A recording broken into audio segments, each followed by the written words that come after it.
क्या कभी किसी ऐसे युद्ध की कल्पना की है जहां ब्रह्मांड को जीतने वाला ही एक मामूली खिलौना बनकर रह जाए? आज के इस विश्लेषण में हम एक ऐसी ही महाकाव्य कथा में गोता लगाने वाले हैं। ये कहानी है लंकापति रावण और वानर राज बाली के बीच हुए उस भयानक शारीरिक संघर्ष की, जो हमें साफ साफ दिखाती है कि जब इंसान के सिर पर अहंकार सवार हो जाता है तो वो उसे कितना अंधा और खोखला कर देता है। इस पूरी कहानी को समझने के लिए जरा अपने दिमाग में एक तस्वीर बनाइए। वो रावण जो खुद को अजेय मानता था, जिसने बड़े बड़े देवताओं को धूल चटा दी थी, वो वानरराज बाली की कांख में फंसा हुआ है। जी हाँ, बिल्कुल सही सुना। वो हवा के एक एक घूंट के लिए तड़प रहा है, उसका दम घुट रहा है ना? बिल्कुल अविश्वसनीय। यही तो इस पूरी घटना का सबसे बड़ा विरोधाभास है। एक तरफ तो रावण की वो शानदार छवि है, लंकापति, ब्रह्मांड का विजेता, और दूसरी तरफ कांख में दबा हुआ, दम घुटता एक लाचार सा खिलौना। ये गहराई से दिखाता है कि उसका वो सारा अजेय होने का अहंकार दरअसल कितना खोखला था। तो चलिए, अहंकार के बीज और आहत अहंकार के इस पहले पड़ाव पर चलते हैं और समझते हैं कि ये असंभव सी लगने वाली घटना आखिर शुरू कहाँ से हुई। इस पूरी उथल-पुथल की शुरुआत होती है देवर्षि नारद मुनि से। एक दिन नारद जी ने बाली से कह दिया कि अब पूरे ब्रह्मांड पर रावण का राज है और देवता तक उसके सामने सिर झुकाते हैं। ये सुनते ही बाली ने डटकर इसका विरोध किया। उसने साफ कह दिया कि रावण सिर्फ कमजोरों पर रौब झाड़ता है, और नारद जी से कहा कि वो जाकर रावण को बता दें कि बाली बिल्कुल भी कमजोर नहीं है। अब नारद मुनि ठहरे चंचल स्वभाव के। उन्होंने जाकर बाली का ये कड़वा सच रावण को सुना दिया। रावण का तो जैसे सारा अहंकार ही आहत हो गया। उसने झट से अपनी सेना तैयार करने का आदेश दे डाला। लेकिन जब नारद जी ने तंज कसते हुए कहा कि एक अकेले वानर के लिए इतनी बड़ी सेना ले जाना क्या उसके सम्मान के लायक है, तो बस रावण के घमंड पर चोट लगी। वो तुरंत अपने पुष्पक विमान में बैठा और अकेला ही किष्किंधा के लिए उड़ चला। अब आते हैं दूसरे पड़ाव पर, जहां एक दुर्भाग्यपूर्ण आक्रमण होता है और ईश्वरीय साधना में विघ्न पड़ता है। जब रावण किष्किंधा पहुंचा तो उसने देखा कि शक्तिशाली बाली अपनी पवित्र गोधूली वेला की प्रार्थना यानी संध्या वंदन में गहरे ध्यान में मग्न है। संध्या वंदन कोई साधारण पूजा नहीं है, इसमें गहरी अटूट भक्ति और कड़े अनुशासन की जरूरत होती है।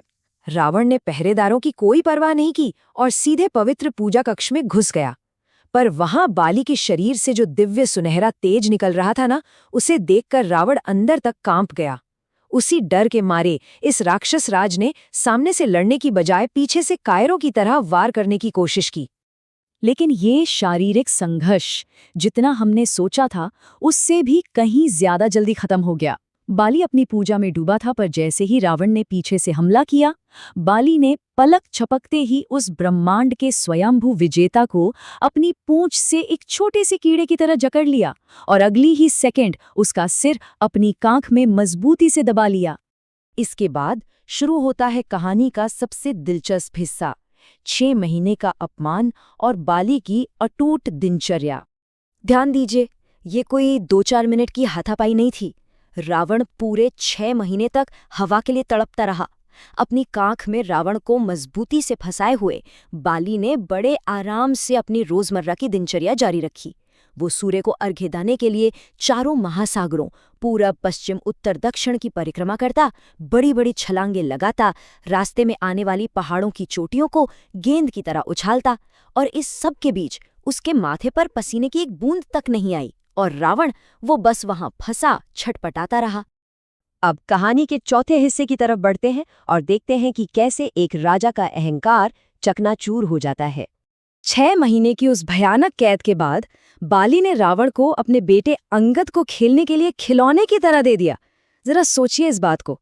अंगद ने रावण के गले में एक मोटी सी रस्सी बांधी और उसे पूरे शहर की सड़कों पर ऐसे घुमाया जैसे कोई जानवर हो। ये सब कोई इत्तेफाक नहीं था।